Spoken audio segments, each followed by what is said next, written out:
Tiny चिड़िया की शादी को बहुत साल हो गए थे, लेकिन उसको कोई बच्चा नहीं हो रहा था। इसकी वजह से वो दोनों पति पत्नी बहुत दुखी रहते थे।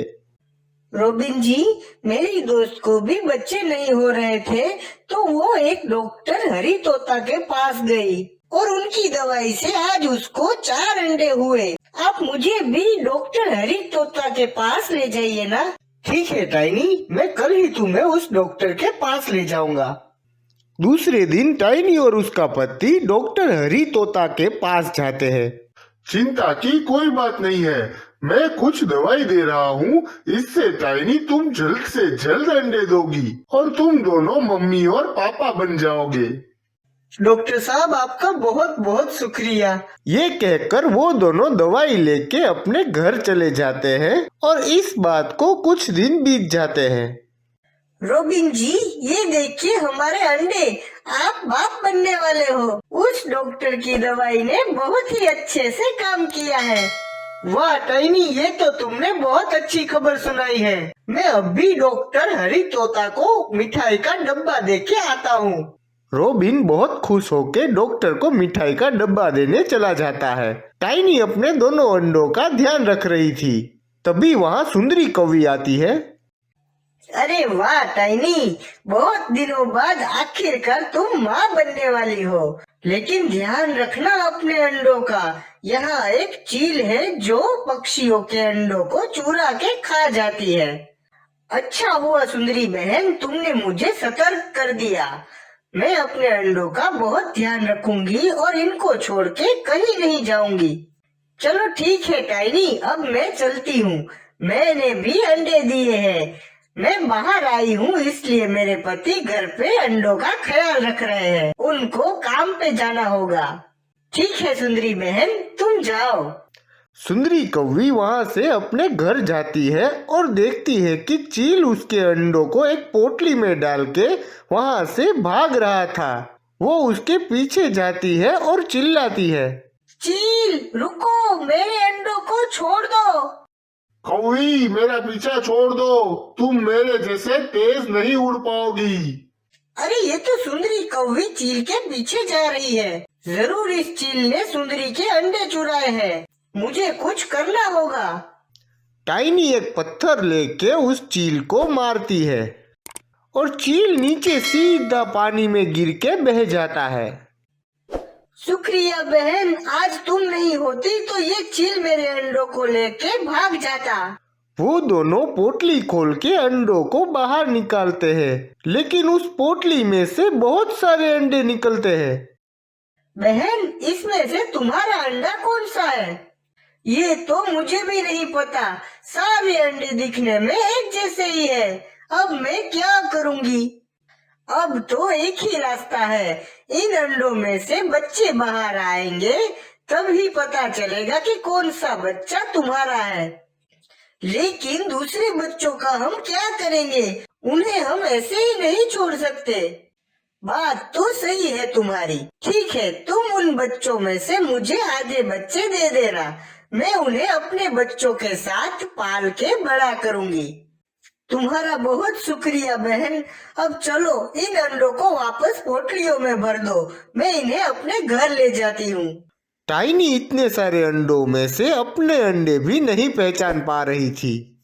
सुंदरी बहन, क्या तुम्हें पता है कि इन अंडों में से मेरे अंडे कौन से हैं? अरे टाइनी, जब मुझे इन अंडों में से मेरे अंडे नहीं मिल रहे तो तुम्हारे अंडे कहाँ से मिलेंगे? लगता है अब मुझे भी तुम्हारी तरह बच्चों को अंडों से बाहर आने का इंतजार करना पड़ेगा। तभी मुझे पता चलेगा कि मेरे बच्चे कौन से हैं। तभी वहाँ सुंदरी का पति कालू कौवा भी आ जाता है। अरे सुंदरी, तुम कहाँ थी? तुम्हारे इंतजार में मैं काम पर भी नहीं जा पाया। अरे ये आपके पास किसके अंडे हैं? ये तो हमारे अंडे हैं सुंदरी। इनको घर पे अकेला कैसे छोड़ता? लेकिन मैंने हमारे घर से चील को अंडों से भरी पोटली लेके जाते हुए देखा। हाँ, वो आया था हमारे घर से अंडे चुराने, लेकिन मैंने उसे भगा दिया। ओहो, मुझे लगा कि वो हमारे अंडे चुरा के भाग रहा है। अच्छा, चलो अब हम यहाँ से चलते हैं। सुंदरी बहन, अपने आधे अंडे तो लेती जाओ। टाइनी, इसमें से मेरे अंडे तो है ही नहीं, तो मैं इन्हें क्यों ले जाऊं? लेकिन इतने सारे अंडों का क्या होगा? मैं इन्हें अकेली नहीं पाल सकती। वो अब तुम जानो, मेरे बच्चे तो मेरे पास ही है। मुझे इन अंडों के बच्चों को पालने की कोई जरूरत नहीं है। तुम तो बहुत ही स्वार्थी हो सुंदरी। एक तो तुम्हारे बच्चों को बचाने के लिए मैंने ये सब किया, और अब तुम मुझे ऐसा कह रही हो।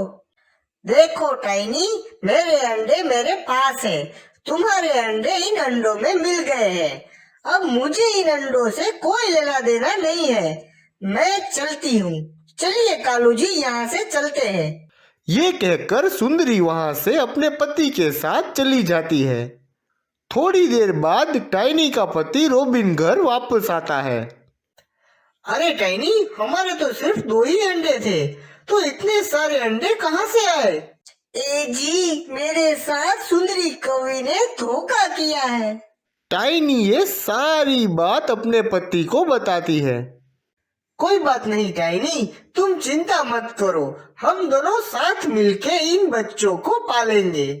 धीरे धीरे सारे बच्चे अंडों से बाहर आने लगे और टाइनी और रॉबिन 14 बच्चों के माँ बाप बन गए। बड़े से जंगल में एक टाइनी चिड़िया रहती थी।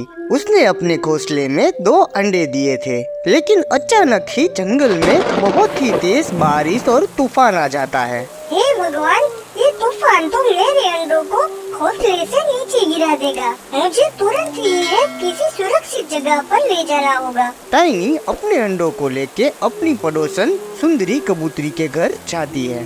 सुंदरी, सुंदरी, दरवाजा खोलो। अरे टाइनी, तुम इस तूफान में यहाँ क्या कर रही हो?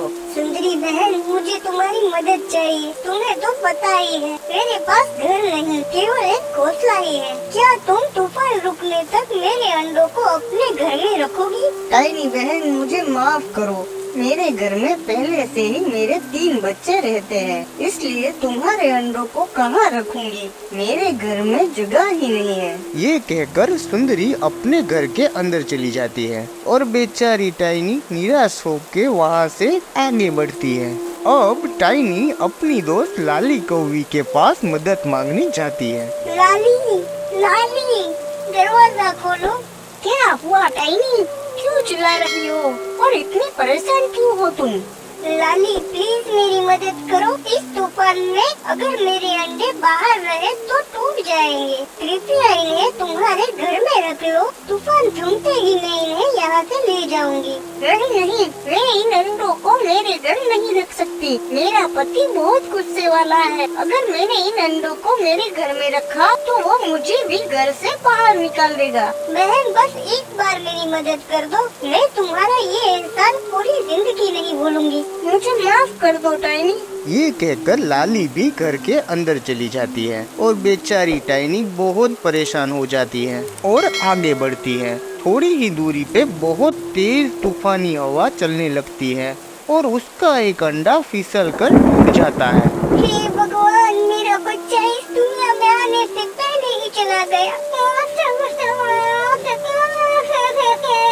तभी वहाँ जादूगर बाज आता है और टाइनी से कहता है, टाइनी, ये क्या हो गया? देखिए ना बाज भाई, मेरा अंडा टूट गया। देखो बहन, जो हो गया उसे तो हम बदल नहीं सकते, लेकिन तुम्हारा ये दूसरा अंडा, इसे हम जरूर बचाएंगे। कैसे बचाएंगे बाज भाई? इस तूफान में कोई मेरे अंडों को अपने घर में रखने के लिए तैयार नहीं है। मैं इस अंडे को जादू से सोने का बना रहा हूँ। अब ये टूटेगा ही नहीं, और जब तूफान चला जाए तब तुम अपना पंख इसके ऊपर रखना और ये वापस पहले जैसा बन जाएगा। आपका बहुत बहुत शुक्रिया। अगर आज आप नहीं होते तो मेरा ये अंडा भी नहीं बचता। कोई बात नहीं बहन, अब तुम अंडे की फिक्र छोड़ो, इससे अब कुछ नहीं होगा। अब तुम अपना घर बनाना शुरू कर दो, इससे तुम्हें आगे भी कभी ऐसी मुसीबत का सामना ना करना पड़े। ठीक है भैया, मैं अभी घर बनाना शुरू कर देती हूँ।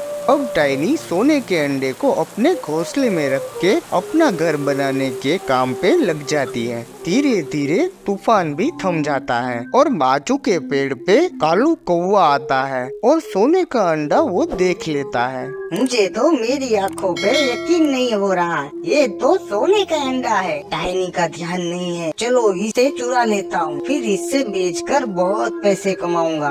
कौवा सोने के अंडे को उठा के भागने लगता है, लेकिन टाइनी उसे देख लेती है। कालू भैया, वो मेरा अंडा है, उसे छोड़ दीजिए प्लीज। कालू को टाइनी की आवाज नहीं आती और वो बहुत तेज उड़ के अपने घर के अंदर चला जाता है। अरे नहीं, ये क्या हो गया? मेरा अंडा कालू ने चुरा लिया, मुझे जल्दी से कुछ करना पड़ेगा। टाइनी जंगल के पक्षियों को इकट्ठा करती है और कालू के घर जाती है। कालू भैया, दरवाजा खोलिए। अरे सारे पक्षी मेरे घर के बाहर, क्या हुआ? आपने मेरा अंडा चुराया है। क्या मैंने?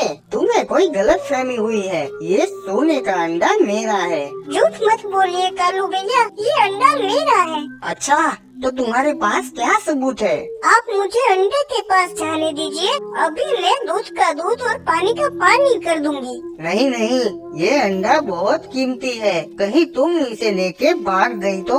नहीं भैया, मैं कहीं नहीं जाऊंगी, मुझे बस इस अंडे को छूना है और साबित हो जाएगा कि ये अंडा मेरा है। अरे लेकिन कालू, मेरी बात सुनो, अगर टाइनी साबित नहीं कर पाई तो ये अंडा तुम्हारा ही तो है, तुम्हें दो ना इसे। टाइनी जैसे ही अपना पंख उस सोने के अंडे पे रखती है, वो फिर से सामान्य अंडा बन जाता है और उसमें से टाइनी का चूजा बाहर निकलता है। ये देखकर सारे पक्षी कालू को बहुत मारते हैं। टाइनी चिड़िया अपने अंडों का बहुत ख्याल रखती थी। मेरे बच्चों, तुम जल्दी से बाहर आ जाओ, मैं तुम्हें उड़ना सिखाऊंगी, खेलना सिखाऊंगी और बहुत कुछ सिखाऊंगी।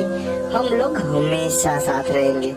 अभी वहाँ अफरा तफरी होने लगती है। अरे भाई सुनो, क्या हुआ सब लोगों को? क्यों भाग रहे हैं सब लोग? अरे बहन, यहाँ शिकारी बाज आया है, अगर अपनी जान बचानी है तो भागो यहाँ से। लेकिन मेरे अंडों का क्या होगा? मुझे माफ कर देना, इसमें मैं तुम्हारी कोई मदद नहीं कर सकता, मुझे जाना होगा। भाई रुक जाओ, मेरी मदद करो। तभी वहाँ शिकारी बाज आ जाता है, वो टाइनी को दबोच लेता है। बस भाई, आप मुझे खा लो, पर मेरे अंडों को कुछ मत करना। हा। मैं तुम्हारी बात क्यों मानूं? मैं पहले तुम्हें खाऊंगा, फिर तुम्हारे अंडों को। नहीं नहीं बाज भाई, मुझ पर रहम कीजिए, आप मुझे खा लीजिए, आपका पेट भर जाएगा। मैं अगर तुम्हें और तुम्हारे अंडों को भी खा लूं, तब भी मेरा पेट नहीं भरेगा। तो फिर हमें छोड़ दीजिए ना, मैं आपको एक बड़ा शिकार देती हूँ, वो इतना बड़ा है कि उसे खाकर आपका पूरा पेट भर जाएगा। बड़ा शिकार कहाँ है? यहाँ से बस थोड़ी ही दूरी पे एक गुफा है, उसमें वो रहता है। आप अचानक उस पे हमला करेंगे तो वो बच नहीं पाएगा। ठीक है चिड़िया, मैं तुम्हें छोड़ देता हूँ, लेकिन अगर उस गुफा में मुझे मेरा शिकार नहीं मिला तो मैं तुम्हें और तुम्हारे अंडों को खा जाऊंगा। ठीक है बाज भाई। टाइनी बाज को गुफा की तरफ ले जाती है। बाज भाई, यही है वो गुफा, मैं बाहर खड़ी हूँ, आप हमला कीजिए। तुम भी अंदर चलो, मुझे पता है, वरना तुम भाग जाओगी। लेकिन कोई होशियारी नहीं, चुपचाप चलो, कहा ना। ठीक है बाज भाई, लेकिन मुझे बहुत डर लगता है, मैं आपके पीछे रहूंगी। बाज और टाइनी गुफा के अंदर जाते हैं। बाज भाई, लगता है वो पत्थर के पीछे सो रहा है, आप उस पे झपट लीजिए। बाज हमला करता है, लेकिन उसको ही एक पंजा दबोच लेता है। फिर पता चलता है कि वो पंजा किसी और का नहीं बल्कि शेर का है। अरे चिड़िया, मुझे बचाओ, तुमने तो मुझे ही इस शेर का शिकार बना दिया। नहीं बाज भाई, आपने ही तो कहा था कि आपका सिर्फ बड़े शिकार से ही पेट भरेगा। ये शेर कितना बड़ा है, तो मुझे लगा कि आपका पेट इससे भर जाएगा। तुम तो बहुत ही होशियार निकली। तो ऐसे टाइनी ने अपनी सूझबूझ से अपनी और अपने बच्चों की जान बचा ली।